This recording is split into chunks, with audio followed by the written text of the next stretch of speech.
Hi everyone, you're welcome once again to another video on the Ugamadi Football Channel. And I'm Ugamadi, and let's go straight into it. This season,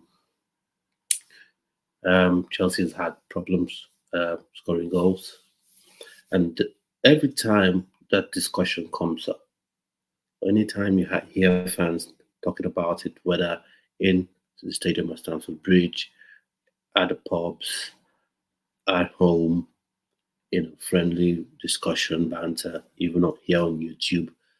Most times, the problem is laid at the feet of a striker. We need to have a number nine, an up and out striker.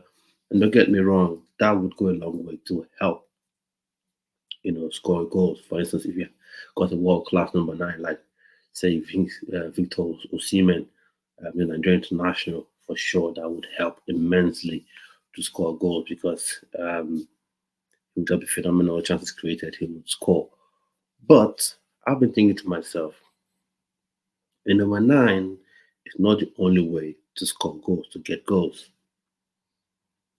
You could also change your tactics to suit the players that you have.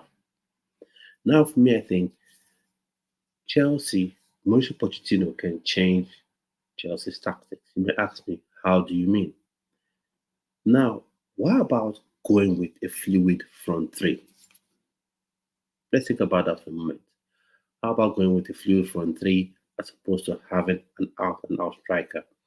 So we could try that between now and January, when the January window opens.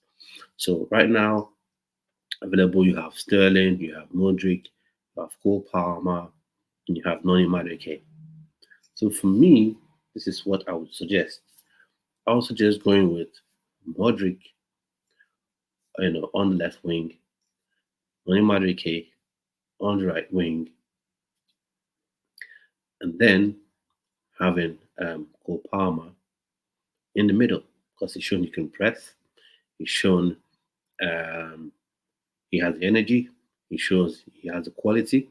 Because when you're playing with a fluid front three, especially in the way I'm suggesting, the central, um, or rather, the player that occupies the central position, or the most central player amongst the three forwards, would sort of be the creator as well for the two um, wide forwards, so to speak. You know, and I think for me, he's more creative than Madrike and Modric when it comes to pure creativity, but they are more that certainly faster than he is, in terms of having more pace. That's for one, and then I think they have a bit more skill in terms of um, on the ball when you're running full tilt. So he's skillful. Don't get me wrong. He's also very very creative. So I would like to have him in that central position. That's one way you can go. Or you could swap out Noni Madueke for Raheem Sterling, and have him on one side. But why I would go with Madueke is you want to have balance on both sides. Because if you have Sterling, who's a predominantly right-footed player, uh, playing out on the right wing, he wouldn't be inverting. He will be going more on the outside to put balls into the box, and that's more like a winger type role.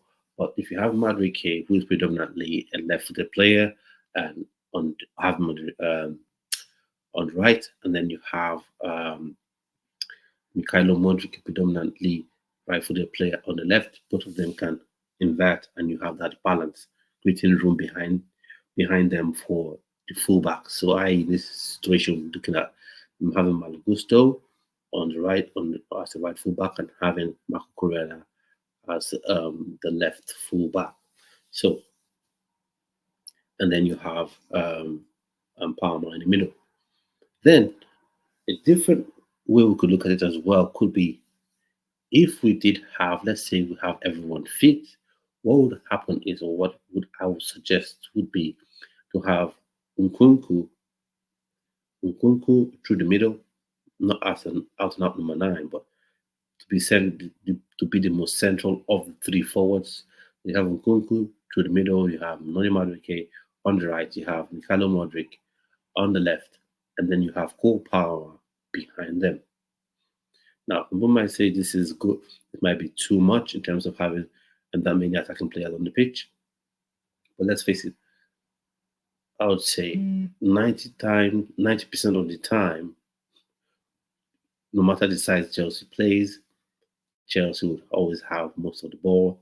And in many cases, since teams know that Chelsea struggles against low blocks, they'll always know with the low blocks. So so that's why you should even get more attacking players on the ball who can do things on the ball, who can run at defenses with the ball. Um, so and then you have Cole Palmer behind them. So because he's creative, he has an eye for a pass, so he can feed the front.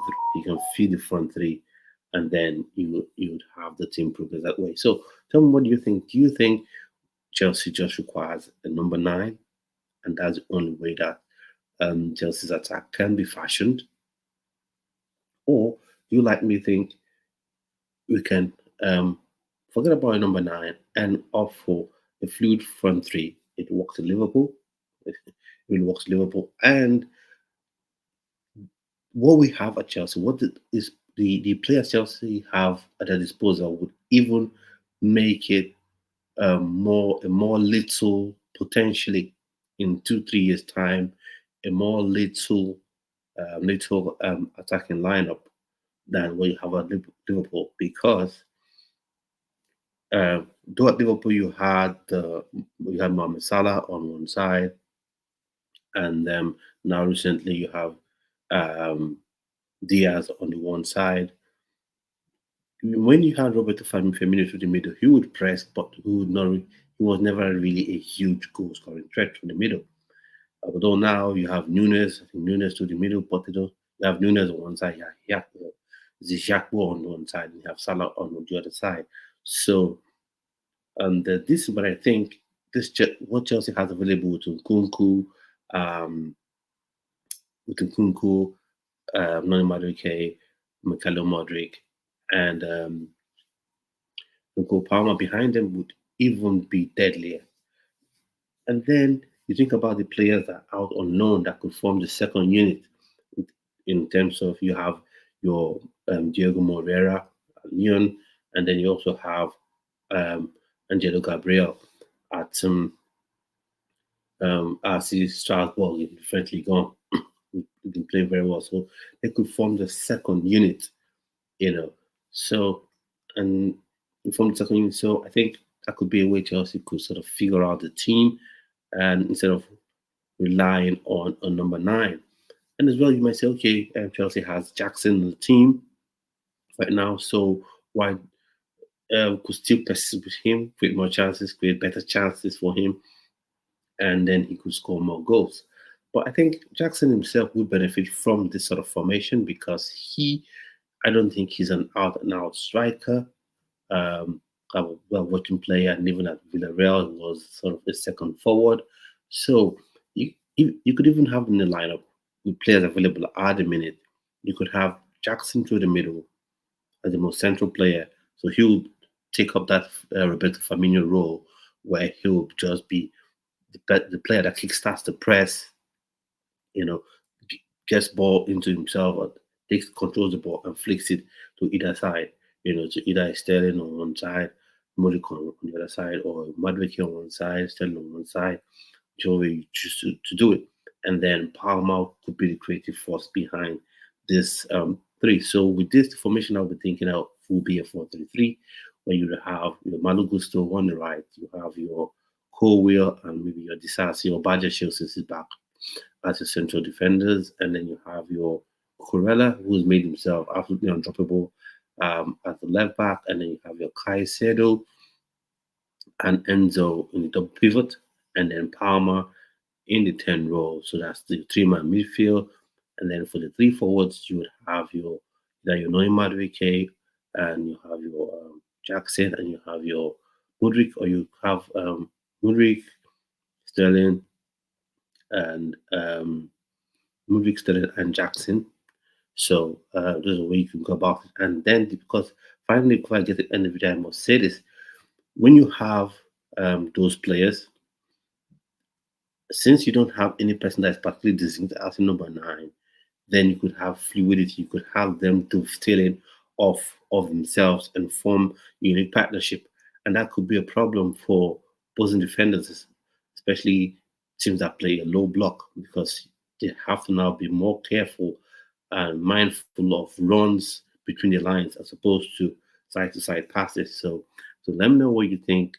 Click the like button for the video, subscribe to this channel, and do drop your thoughts and opinions on what you think about the topic for today's video or the point of discussion points I've made. So at this point, I've come to the end of this video, and I'm saying do have a wonderful rest of your day. And on Sunday, I'll be doing the preview for the Tottenham Hotspur vs Chelsea game, and hopefully on Monday, Chelsea goes on to win. But for now, my name is Ugo Madison. Do have a wonderful rest of your day. Bye bye.